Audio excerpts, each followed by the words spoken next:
Good morning, everyone. I would like to call to order this Infrastructure Services meeting of Thursday, January the 14th, 2021, and acknowledge that the Sunshine Coast Regional District is within the traditional territories of the Sechelt and Squamish Nations. So, everyone, we have an agenda in front of us.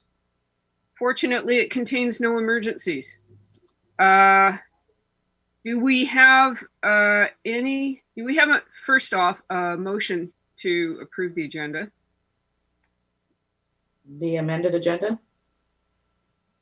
The amended, let me just switch documents. Okay, sorry, the amended agenda. So moved. So moved. Any changes, additions, deletions? I would like to add at the top of the agenda a brief verbal update from infrastructure on our landslide. So anything further? No? In that case, all in favor of the amended agenda? Thank you. Any opposed? Nobody opposed. Yay, good start. All right, first up, General Manager, can you tell us if the landslide has occurred? Thank you very much for the opportunity to provide an update. The situation is that all contracts with contractor have been signed, and we're hoping to start the enforcement work on the main today, but it looks like it's going to be delayed until tomorrow. Some logistics to be figured out. The trail to the Chapman Creek Falls, which is going past the landslide area, will be closed during the time we do the work. Will be around 1.5 to 2 weeks, and that's primarily just to ensure the safety of the residents itself and to allow the work to proceed in a safely manner as well. And so the landslide itself, there has been some erosion over the last 2 weeks, but not of any major concern. And I think that's primarily due to the fact that we took some immediate measures to cover the area and to put some additional drainage in around the area to divert any runoff away from the area. So site is being monitored daily, and fingers crossed that we can implement the plan as we have planned it for. In the meantime, we expanded our efforts in terms of an emergency plan for what if things go sideways. Maybe even during the construction works, and that includes some further analysis and collaboration with the town of Gibson to see what they can supply to us, given the updated infrastructure they put in place last year.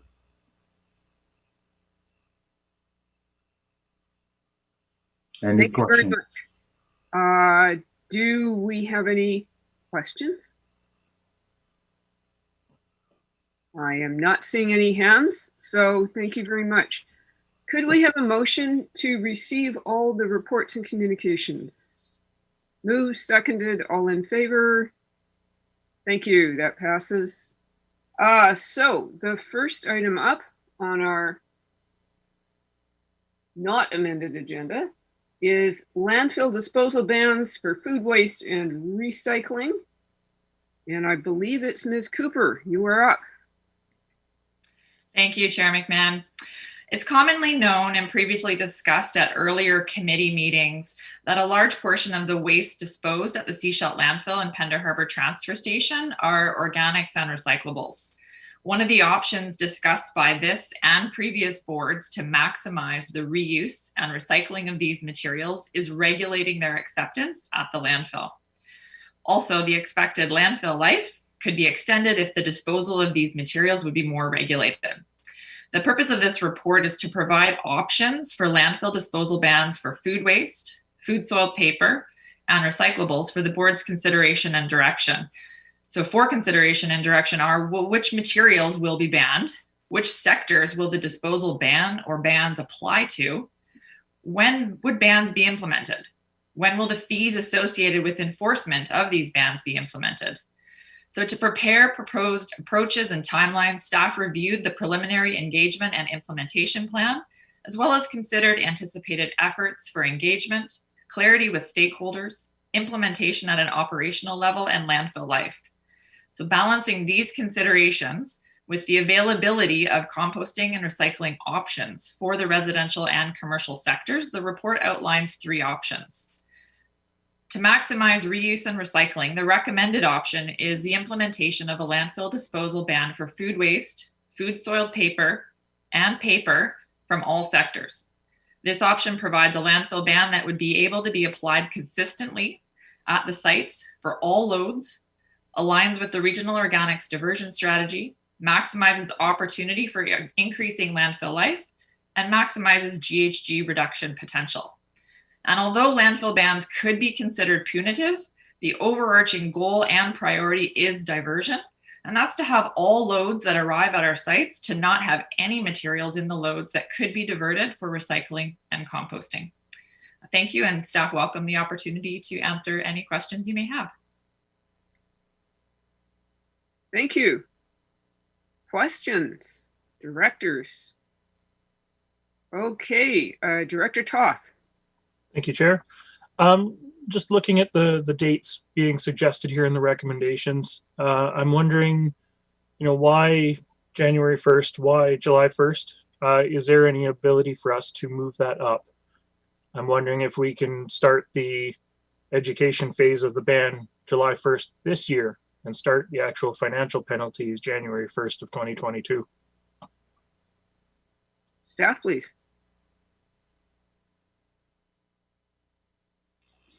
Remco, you can go ahead if you'd like. Thank you for the question, Director. It has to do with, we need to do an implementation plan, engage with the stakeholders in question, and ensure that there is sufficient outreach and education happening prior. It also would allow, especially the commercial, we also need to make sure that, especially the commercial sector, have enough time in place has enough time to actually make alternative arrangements. Another factor is just staff capacity for us to pull this off in a couple of months and to amend all the bylaws associated. So,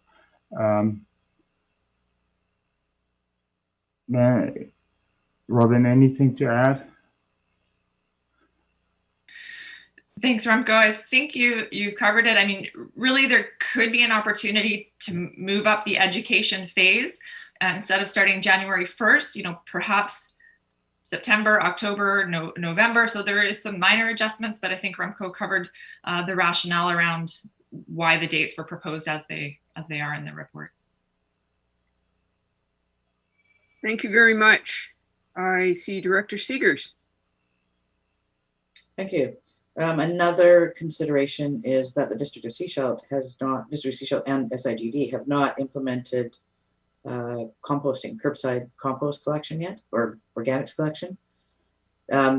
We chose to go with a semi-automated process, and the provider is in the process of buying their trucks and getting them set up to be able to do that.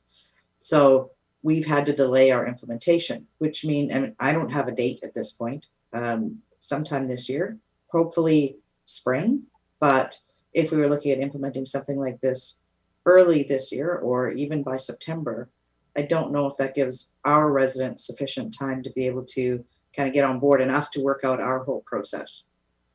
So, that's another consideration in this.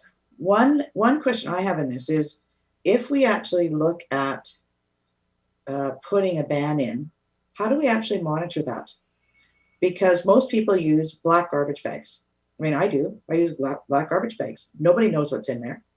They can't see into that. How do you deal with that? I was just trying to see whether or not, I remember when Abbotsford put their program in. I have an uncle in and had relatives living in Abbotsford at the time. And what they told me was what they did was they changed garbage bags to be clear.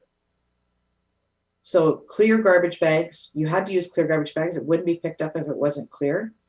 But that allowed them to actually see what was going into the garbage. Because, I mean, how do we monitor it otherwise? How do we ensure that people are actually complying with this? I don't know if we want to go there, but I'm throwing that out. Like, at first they thought it was punitive that they had to do that. But so I don't know if they're still doing that, but that was what they did when they implemented something like this.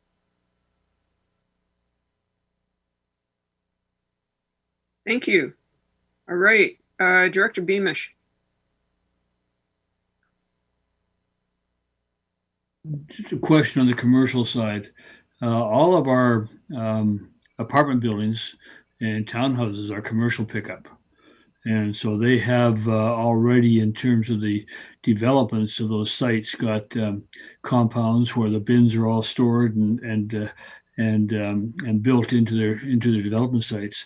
How do we add additional either green waste pickup, or how do we make sure that those kinds of premises are going to be able to comply with this? I don't know what they're doing now, but I know that they don't have the kind of the individual green waste that a residence has, and so that they have the big commercial bins. Yeah. Thanks for the question. So typically how it would work would be similar to the services they have now, but they would add a centralized cart or container where all of the residents in the development would bring their materials to. So instead of putting it into a dumpster, it would be added to like a cart, but that would be an additional service that each strata would have to work with a local hauler to add that service. That would be one methodology that they would be able to comply with a landfill disposal ban on food waste.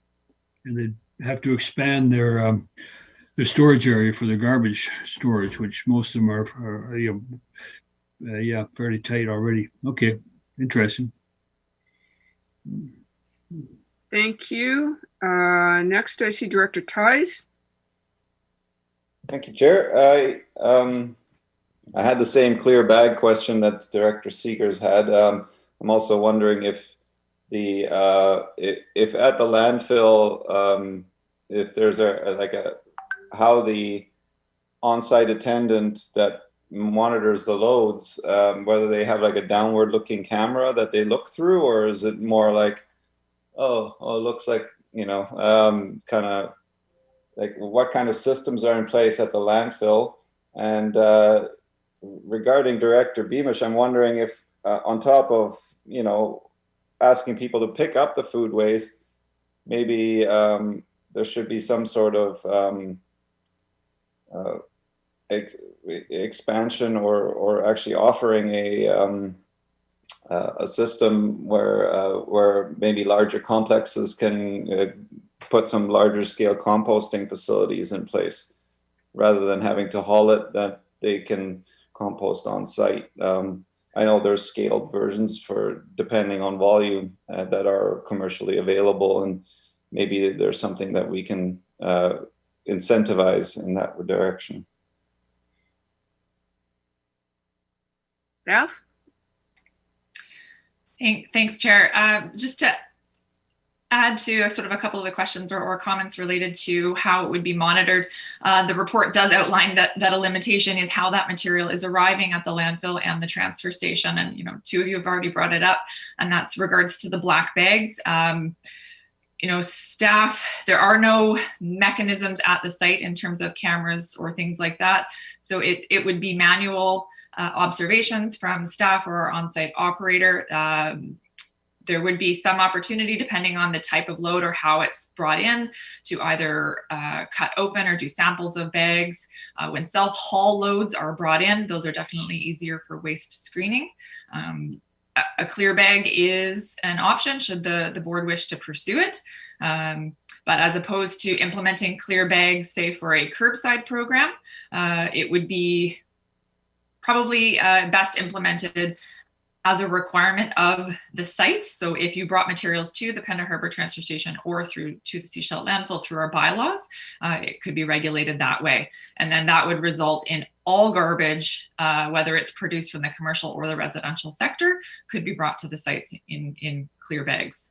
But that is something that staff could explore if directed to the board of how that would be implemented, what other jurisdictions, how they've implemented it as well. Because there's definitely some concerns. It wouldn't be something that we would want to implement immediately. We would want to be mindful of how something like that would be rolled out through an extensive communications plan, et cetera, with stakeholders across the Sunshine Coast. In addition to these comments, in terms of the screening at the landfill, when we started implementing a ban, if the decision would be to do so on January 1st, of course, we will have our new drop-off design implemented and up and running. And there would be, as part of the implementation of the plan, we could install a new camera so that we can look into the loads. It's currently not included in the new design, but there will be sufficient time to implement that. Good. Thank you very much. Director Hiltz. Thank you, Chair. I'm following up on the monitoring question too. So this would be considered a soft ban where there's a threshold, and all other bans at the Seashell landfill would be considered hard bans. So I'm wondering why choose a soft ban of 5% rather than just an outright ban? What's the why these materials and not other materials? Okay, staff. Thanks for the question. I'll give you an example or as to why a threshold was put in place, which has been the approach from other local governments that have landfill disposal bans. So for example, you have a gas station that has a 6-yard or an 8-yard bin outside to collect garbage. A customer comes along and throws their banana peel in their 8-yard bin. The service truck comes up to the gas station, empties that 8-yard bin into the truck. That truck then proceeds to pick up from 3 or 4 or 5 other businesses and dumps all that material into the truck. When the truck arrives at the site, it dumps the load. The majority of the garbage is contained in black garbage bags at this point. That's within our bylaw to do so. However, there's a banana peel that's seen with a 0% threshold, then that entire load would be assessed double the tipping fee. So that was how it would work with a 0% threshold. Again, we can implement that if the board would like, but I wanted to share that as an example of how it would be applied. Good. Thank you very much. I'm just going to toss in a question of my own, which is how many businesses and what types of businesses are primarily going to be affected by this organics ban? Almost all. Yeah. Well, All businesses have lunchrooms and stuff like that where they have people. I mean, even look at your own parks pickups. I mean, how many times do the parks crew go out and find there's somebody's throwing their garbage, their household garbage into the parks bin and gone to catch the ferry. Yes. So we're all going to be impacted by it. Clearly, thank you, staff. Offices typically the organics in their garbage might be some coffee grounds and tea bags. But the businesses that have large volumes of organics are presumably restaurants. So that's why I'm wondering, because a lot of the small retail businesses in, say, Gibson's are not going to have a lot of organics.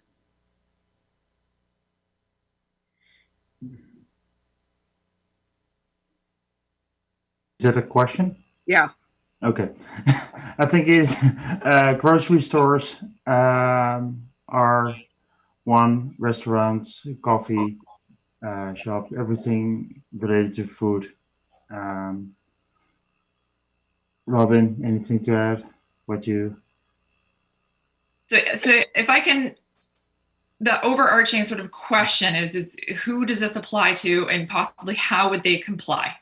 So with a landfill disposal ban, it's built in at the point of disposal. So if it's distinguished that it's for all sectors, so everybody that brings their load, then therefore it applies to every load, whether that's a self-haul, whether that's from a park, whether that's from a recreation facility, whether that's from a small coffee shop, whether that is a large bin by a shopping mall where all the businesses contribute their garbage to it. So how everybody would comply varies based on the individual or the individual business, whether that's a pack it in, pack it out, home composting, electric composter, hiring a service. Right now, Salish Soils has a free drop off, up to I think it's a 5-gallon bucket. So folks could utilize that type of a service. Up at Pender Harbor, we're hoping to be launching that this spring. So again, it'll be available as a drop-off option. So we're not prescriptive in that regard as the SCRD, as a regulator, but there will be lots of options that folks can utilize that matches sort of their business or their practice or their home practice. And part of that education phase would be providing that type of information. So that again, when we get to that point of the applying the fees or that punitive part, the goal is that none of that material is arriving at our site. And if it is, then we would utilize that opportunity with the fees that are in our bylaw. Good. Thank you very much. Because Director Pratt hasn't asked a question yet, I'm going to go to you.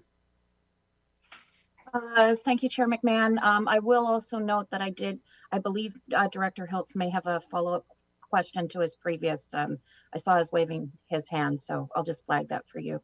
He was very polite and stopped. But I'm fully in favor of the bans. I do have concerns about how the commercial sector is going to be able to comply. Having been involved in the tourism industry side of it, and also working in an office environment now, well, I guess I should say. It's having the education piece with a lot of options on how sample businesses can work. I mean, there are the obvious high contributors, I'll say, in the restaurant and the grocery industry, as well as I imagine in the hospital as well, that are creating a lot of food waste. But having been in an office environment, there is an incredible amount of food waste that I've seen go into our garbages there. One thing I will flag too is it's that education piece is just crucial for the commercial sector. I know in our office space, we used to have paper recycling and everything. And once the contractor changed on the coast, we lost that commercial sector paper recycling within where my office is in my other hat, my private hat, we've lost that. And but I do know, for example, in one thing when I started working in the tourism industry, it was a concerted effort to make sure we were diverting food waste from the resort I was working at in Pender Harbor, and we contracted separately out for that, and we were one of the first businesses in the Pender Harbor area to do that. So I know it's possible. It's just the education piece with the options that are available coastally and what other pieces they can do are really, really important.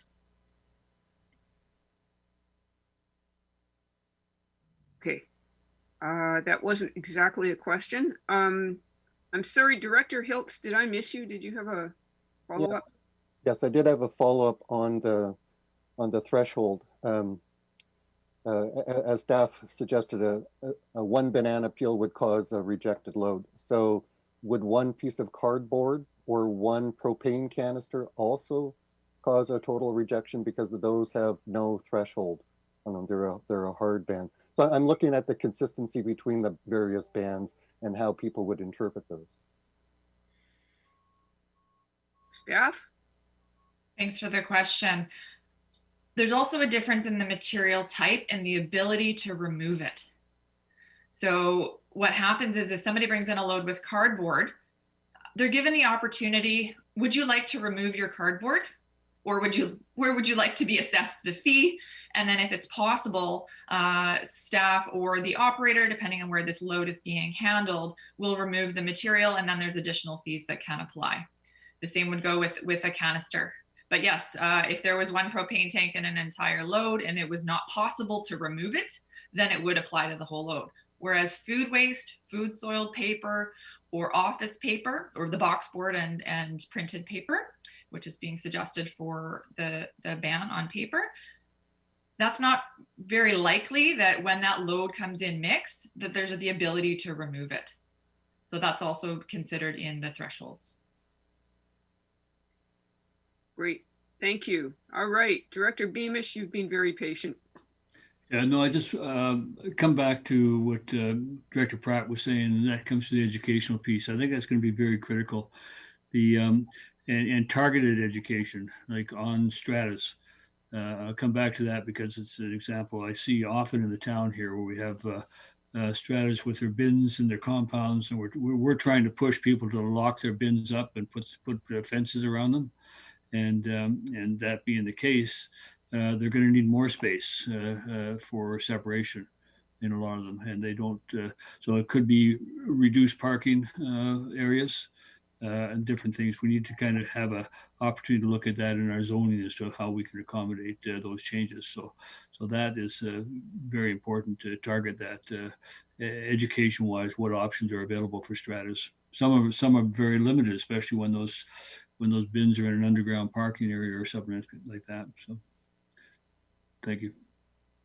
Thank you. Director Toth. Thank you, Chair. Just looking at the list of items on page 3, that's recyclable versus controlled. We've got at least a couple of different spots on the coast where you can take electronics and small appliances. So I'm wondering why they're not on this list, or if there's an opportunity to include them on this list as part of an update. Thank you, staff. Thanks for the question. The reason why they're not included is because they're not accepted at the sites. So they're one of many items that are prohibited from bringing to our site. So that list of materials is not included as either recyclable or controlled. Thank you. Director Seegers. Thank you. Just a point about the education. I know we tend to focus on the positive, right? Like, so this is what we're asking you to do.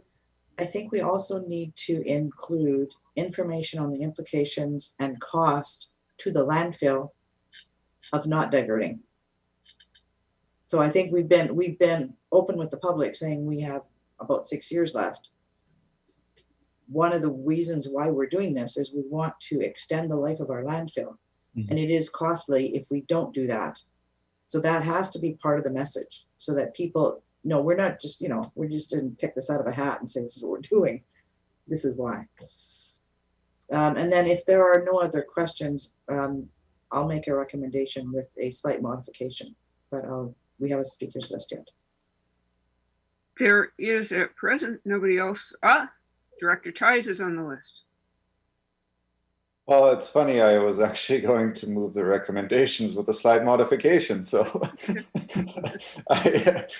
I'll push it back to Director Seegers, maybe with the comment that as part of the education, I think rather than saying just haul it in this way or haul it in that way, let's maybe provide some options of adding on-site composting as an option, and that should be part of the education outreach.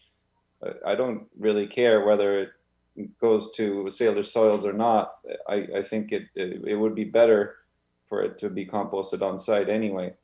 So I think that should be part of the education push, but since Director Seegers is better at making recommendations than I am, I will push it back to her. Thank you. Okay, so recommendation as on page 1 with an addition. A further, and that just prior to the last one, the fees piece, and that staff investigate how other jurisdictions monitor compliance, including potential use of see-through garbage bags. I think that covers off the conversation. And I see Director Tice is seconding that motion. Does anybody wish to speak to the motion on the floor? Director Toth. Thank you. Just real quick, Chair. I am going to vote in favor of this. I'm not in favor really of the timeline. I think there are difficulties in advancing it, but I think that we should be bold. I think that we should be trying to advance it. If people understand the why and it's communicated as to why we're doing this, I think we can expect them to want to do the right thing, which is why I think we should be moving up the education phase of our ban. But something is better than nothing, which is what we're currently doing. So. Thank you. Director Beamish. Yeah, my only concern is the recommendation doesn't include anything relative to education. And I wonder if we shouldn't be adding that as a further and that relative to the timeline. I mean, if we're putting it going to be implemented as of January 1, 2022, we need to have an education program well in advance of that. So maybe there could be some add that the staff develop an education plan, implement an education program. Thank you. And we need to also be involved at the municipal level. Thank you. Over to GM Rosenboom. Thank you for the opportunity. In respect to the amendment on the amendment itself, the investigation of the see-through garbage bags, I was wondering if it would make sense to that we include our findings in our implementation plan and bring that implementation, bring forward a future report on implementation to the board that also outlines our education efforts. Okay, so do you want that added to the recommendation? Um, Or is that, you're just going to do that as part of your? Yeah, but we will do that. But just in terms of the reporting back, what are we doing with when we investigate something, we report back to you in the implementation plan. Okay. Okay, we have a motion on the floor. I'm not seeing anybody else on the speakers list, so I'm going to call the question. All in favor of the motion? Any opposed? That passes. Thank you very much. Is there anything further on this item? Seeing nothing, I'm going to move on to the BC Transit Annual Operating Agreement, and that's over to GM Rosenboom. Thank you very much for the opportunity, Chair McMahon. Each year, BC Transit and the Sunshine Coast Regional District enter into an annual operating agreement which governs transit service costs and funding for the BC Transit fiscal year from April 1st to March 31st.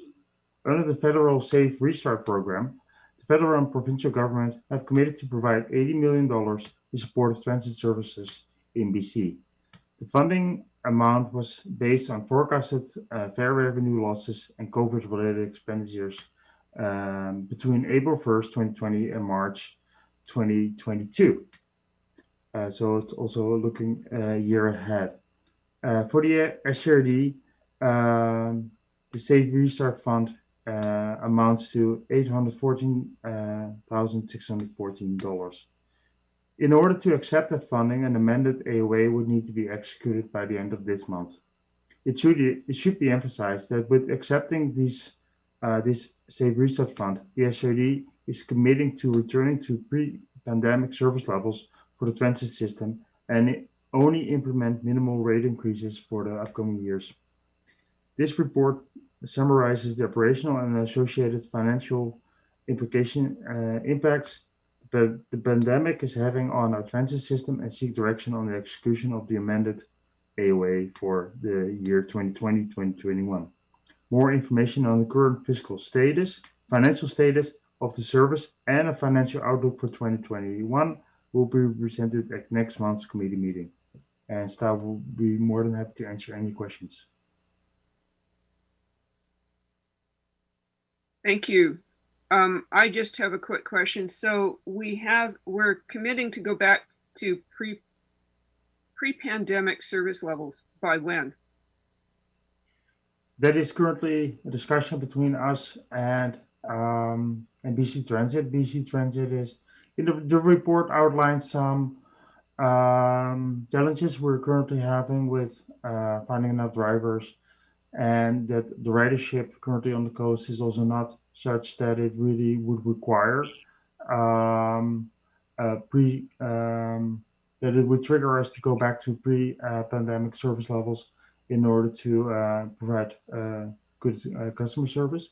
So we're working with BC Transit and to come up with what would be the timeline to do that. And they're not forcing us to do so because they fully realize that it would be a waste of taxpayers' money if we would have empty buses driving around. Right, and as a follow-up to that, the pattern of demand has also shifted. So if we were to return to an equivalent service level, but not the same, because we're shifting to accommodate, changed demand, presumably that would be okay. It would not mean that we would have to go back to the pre-pandemic schedule. It will be more the amount of hours that we have buses on the road. Good, thank you. I'm not seeing any questions. Yes, Director Seegers. Thank you. On page 12 of the report, there's a whole bunch of numbers listed. Loss of revenue because of fares not being collected, 337,431. Reduced service levels, anywhere from 67,000 to 231,000. Then unforeseen expenditures of 61,000 for additional stuff. But then we got the lease holiday, and then it talks about the other money. So I don't see a clear picture about where are we, or is that still being sorted out with BC Transit? Because there's a whole bunch of numbers here, but when I go through these, I don't know. Does that mean we're at a huge loss? We actually, given the money we have coming in, we're actually going to be sitting okay? Like, where are we? I don't know. Can't make it out. Do we have an answer? Okay, who would like to tackle that? Ms. Perot. Yeah, so I can start by just saying that the uniqueness of this particular report and our agreement with BC Transit is that we're actually amending the prior annual operating agreement. So some of these things have already occurred, have already been paid. So essentially when we reported at the Q3 variance, we were not experiencing the deficits that we anticipated for BC Transit. So right now we're just finalizing year end. And so we haven't resulted in a deficit, but until we execute the particular amendment, we're not recommending we go back to amend the 2020 financial plan. And this particular item addresses only January, February, and March. And so one of the reports that we'll provide in February is a snapshot of where we stand for year end, as well as what the next fiscal will look like. So for this year, for 2020, we did not experience a deficit, and actually we're probably trending a small surplus. And that's because these things are now going to be officially included in the budget. So thank you. I appreciate that. Thank you. I'm not seeing Director Hiltz. Yeah, I'm seeking a little bit of clarifications. On page 12, it said staff requested 100% be allocated to the amended AOA, whereas the recommendation says, what does the recommendation say? That it be placed in operating reserves. So that's where I'm getting, is it going into operating reserves or is it being put against the amended AOA? I'm not quite clear on that. Staff? It will be both. So there will be a portion that we've actually theoretically already received for 2020, say additional cleaning for the buses. So that's included in there. And then, so depending, I'm not sure, perhaps GM Rosenboom can comment as far as the full amount or the remaining amount, how that will be transferred to the regional district. I'm not quite certain. But again, that will be part of what we hope to update in February, and any surplus amounts to balance off the 2021 budget. Any surplus would then go into the operating reserve. So right now, we don't know how that's going to turn out from a reconciliation standpoint. So what we can provide in February, I think, is more of a continuity schedule saying, you know, this is what, you know, the approved budget was for 2020. This is what actually was as a result of the amended AOA. This is what 2021 is the proposal. And this is what the remaining amounts from the transit restart funding will be. Good, thank you. Director Hiltz, did you have a follow-up? Oh, Mr. Rosenboom. Sorry, the only addition I would like to say is that one of the reasons for that we are in a position, financial position, most likely for 2020, that the CEO, which is CFO, which is referencing, is the fact that we have had our lease holiday, so we didn't have to pay about $250,000 in terms of for the lease of the buses. That was a big benefit on top of the receiving of the restart funds. Good. Thank you very much. Director Seegers. I'll make the recommendations as on page 10. And I see that seconded. Do we have any further discussion of the recommendation? Seeing none, I'd like to call the question. All in favor? Any opposed? Don't see any. That's great. That passes. Thank you very much, everyone. And now we get to go to fleet insurance. And Mr. Walton, are you up? Thank you. I believe Valerie is going to be presenting.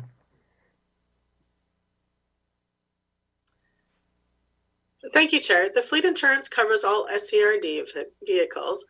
As the insurance market has changed over the last couple of years, the past SCRD, collision and comprehensive private insurer, is no longer insuring vehicles in BC.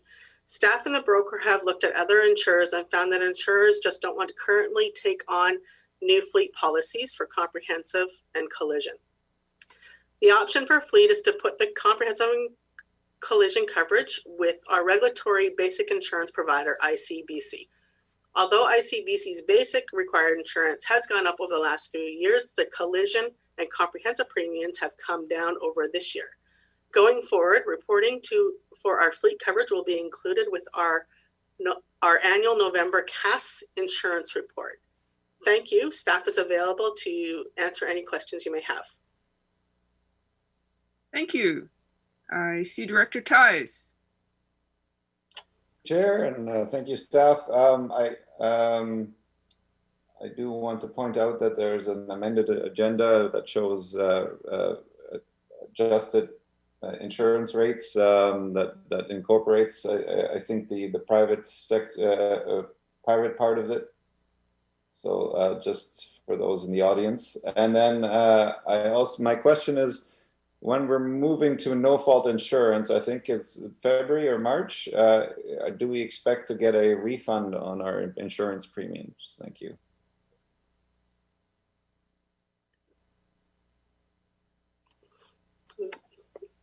Sorry, they haven't, I didn't know if I should wait for the chair or not. They haven't announced that part of it yet. Usually changes don't take place until you go to renew your next insurance. So it wouldn't happen until we renew December 31st, 2021. If your policy was up in March, then you would, go under the new format. So they usually wait until your policy's up. Good. Thank you very much. Director Hiltz. Thank you. Thanks, Chair. I was looking at the chart in the amended report and the total values.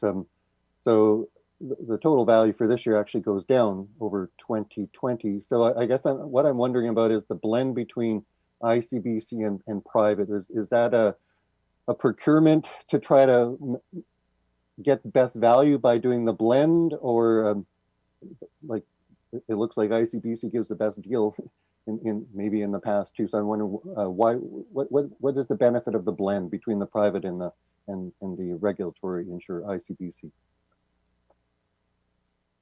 Somebody want to tackle that one? Yeah, so every year the broker will evaluate the cost of doing your comprehensive and liability through ICBC as opposed to different private underwriters. So it is looked at every year on what the best cost is. Great. Thank you very much. Director Seegers. I'll move recommendations on page 15. Looking for a seconder? There we have lots of seconders. Do we have any further questions or comments? Seeing none, I'm calling the question. All in favor of the motion? Any opposed? That passes. Thank you very much. We're insured. Thank heavens. All right, next up is the infrastructure Q4 report. Over to Mr. Rosenboom. Thank you, Chair, for the opportunity. The purpose of this report is to provide an update on the activities of the Infrastructure Services Department for the fourth quarter of 2020. It includes information about water, wastewater, transit, fleet, as well as the solid waste services. And I would like to take the opportunity to highlight several items. Next week, there will be a special Infrastructure Services Committee meeting on Wednesday morning, at which we will present the findings of the groundwater investigation phase 3 Great Creek project, as well as the groundwater investigation phase 2 part 2 project, as well as the future waste disposal options for the landfill. Other things to mention is, as the board is aware, we completed our dam safety reviews last year. And I would like to mention the ongoing issues we're having with the infiltration system, with the infiltration in the collection system for Square Bay. It's noted on page 20. Last 2 years, in 2019, 2020, the board approved funding for staff to repair that collection system and on points where there is multiple infiltration happening. And it looks like the more holes we plug, the more holes will appear, because we continue to have infiltration issues which are causing non-performances, which are resulting in non-compliances with our permit. And the latest one was 2 days ago when we had a big rainstorm event. There was unfortunately another discharge in the ocean of untreated water. More on that to come in future committee meetings, but I wanted to highlight that one. We noticed this morning an error on the transit portion of the report, where one graph is included twice. It should have been one ridership, one revenue, and it's currently both revenue. But the ridership dropped with about a third between September and November. And we expect it to be the result of the the change in season as well as the increased caseload of COVID and people traveling less as a result of it. So our current ridership, or in the early December, it was just over 20,000 people. On the solid waste side, it should be noted that the graphs depict the information available, but that excludes the data for December. So we predict that for, as well as the amount of green waste, the amount of material burials at the landfill, as well as the amounts that depots have received in 2020, we're all exceeding all our previous years, which will have some positive and in other cases some more negative impacts to our budget. And staff would be more than happy to answer any questions the committee might have on anything in the report. Thank you very much. Over to directors for question.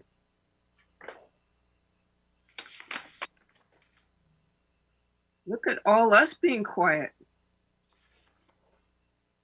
All questions were answered in the report. Awesome. Oh, no. Aha, Director Pratt. Thank you, Chair McMahon. I'm going to go to the wastewater treatment plant. I don't really have a question, more of a comment on the Square Bay. It's unfortunate we seem to be having so many issues with such a brand new plant, and I know it's not all.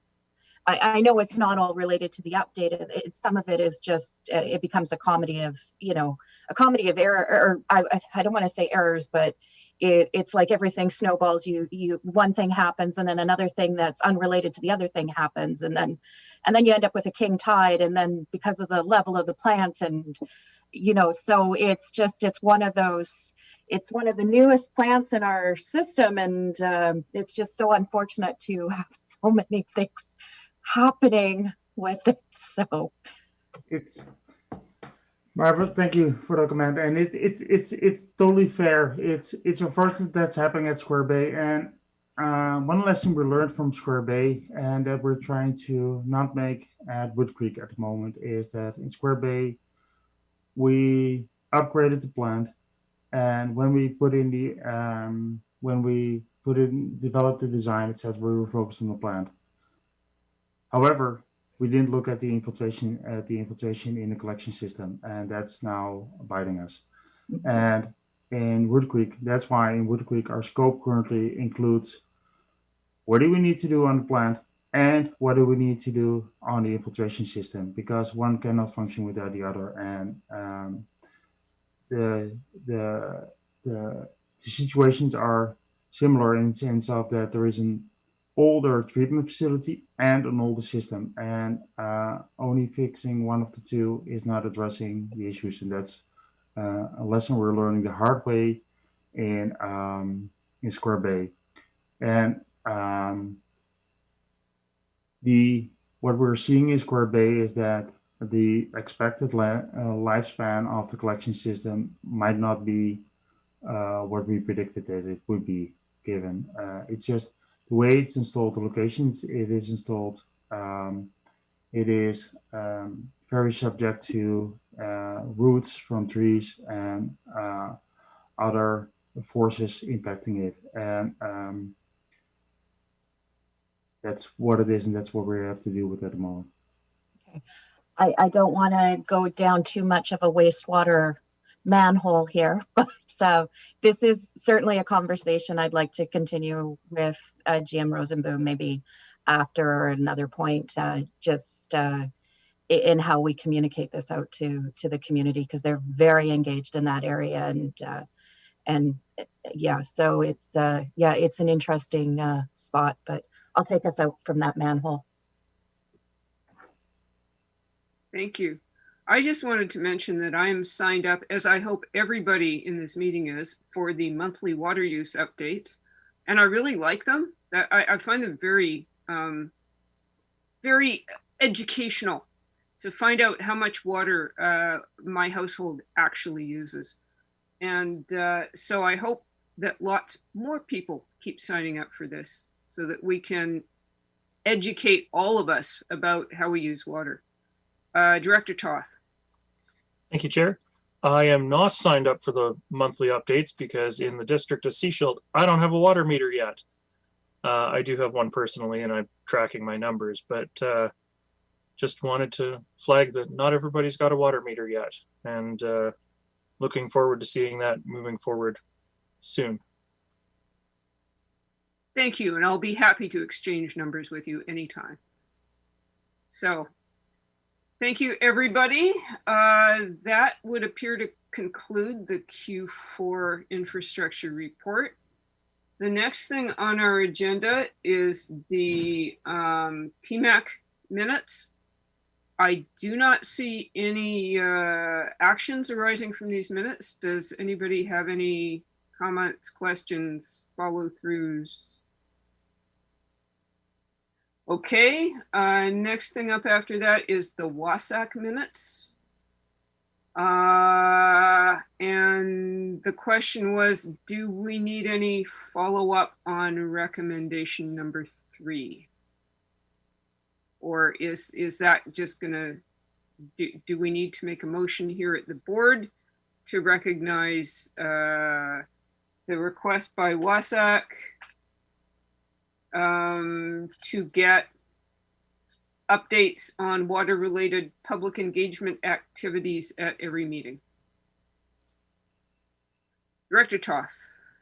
Thank you, Chair. I'd actually sort of, in skimming these minutes, I'd flagged that because I was wondering to what end the Water Supply Advisory Committee was looking for the public engagement updates as a regular operational update. I mean, we certainly don't see them here. Staff just do their thing with regards to the public updates. And I was just wondering why they, in particular, wanted to know what the plans were for public engagement each month. Does anybody want to tackle that, either staff or the directors on the committee? Aha, Director Seegers. Thank you. I think in my conversations with a few of the members on the committee, they feel that they can actually act as further advocates for the regional district with the community, given they have the opportunity to engage with staff and get more detailed background information. The people on the committee actually have a lot of expertise in the field. And I know in my interactions with them in the district of Seashelt, there were times when they would challenge some of the information put forward based on the experience and information they had. And once we actually could have those discussions, they were in support of the direction we were going. So I think they're looking at recognizing that as being members of this committee, they have a voice and they have influence in the community. That's why we put them on there in some cases. So they want to be able to support us. And also, you know, challenge staff too, and make sure that, you know, staff comes forward with ideas. You know, have you thought of this? What about this piece? So it's all of that, I think. Thank you. Director Hiltz, did you want to weigh in? Sure. Thanks, Chair. Having been at the meeting and that public participation is part of the scope of the terms of reference, I think they want to be informed about what's happening so that they can know what's going on. That's the prime reason for them to be interested in current and future proposals. That was my understanding. Jan Rosenboom? Yeah, thank you.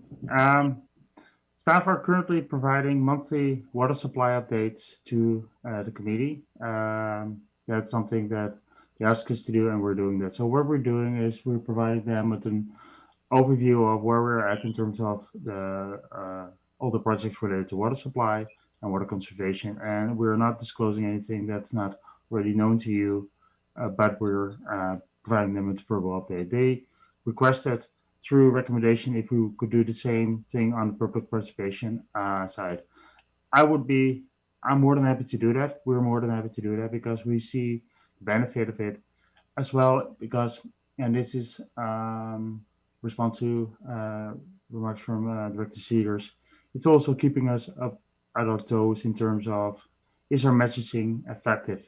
Are we getting the result that we want? Because they are, in a way, our eyes and ears. We hear from public through, of course, social media and emails, etc. But this would allow, for sometimes some last time around as well, there were some remarks made that, comments made that made us realize like, oops, we should have done something a little bit different, and 2 days later it was fixed. But it allows for that easy communication and soundboard, and very much appreciated. Thank you very much. Director Ties. Yeah, I echo what Director Seegers and Director Hiltz have said, and I do look forward to Aidan maybe becoming a little bit more involved with WASAC and having a bit more of a dialogue just as to how the outreach is going and how WASAC can support that. But so far so good, and I think even though some of the members on WASAC are quite impatient, there's still a lot of storming going on, and there's still we're still in the infancy, and people are still gathering information. So I think this committee will hit its stride within the coming year. Thank you very much. And I am looking hopefully around for somebody to move. Director Hiltz. Sure, and I part of this is WASAC getting used to the rules of how the road goes, right? So I would be happy to have staff action recommendation number 3. Would be and the seconder. Yay. Do we have any further discussion on this? Seeing none, I'm calling the question. All in favor? Thank you. Any opposed? No. Awesome. We appear to have reached the end of the agenda. Before 11 o'clock in the morning, which I think is a recent record, folks. So I believe I need a motion to, actually we need to go in camera. Sorry, I just put away the wrong agenda.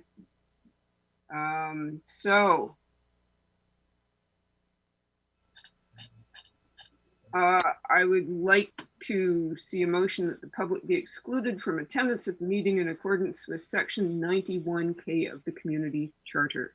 Moved. Seconded. All in favor?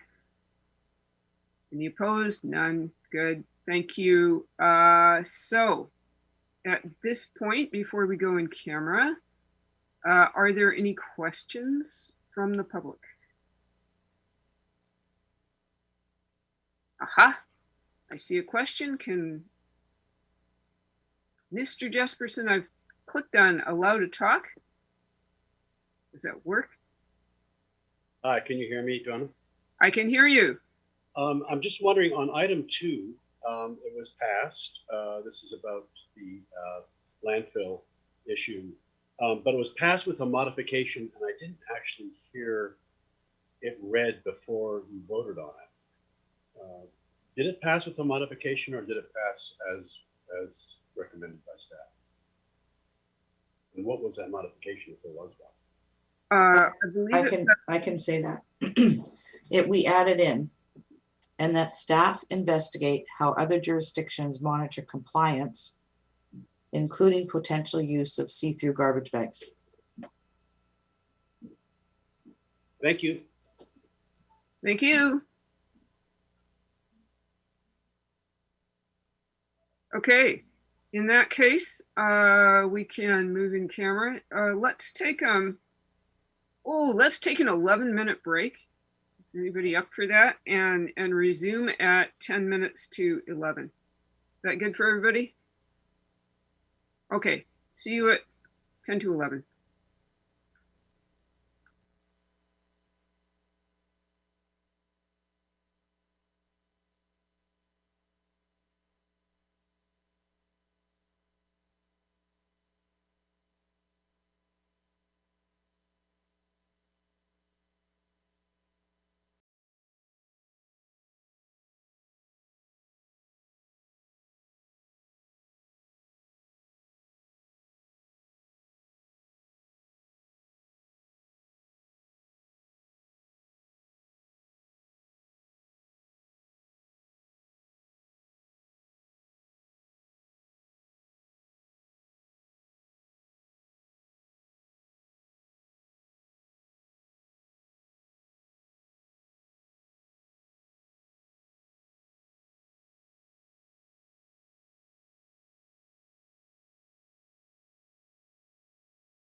Welcome back to the Thursday, January 14th meeting of the Infrastructure Services Committee.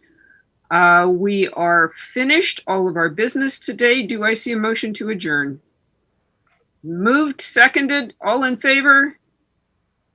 Awesome. Thank you, everybody, for a good meeting, and we'll see you at the next meeting.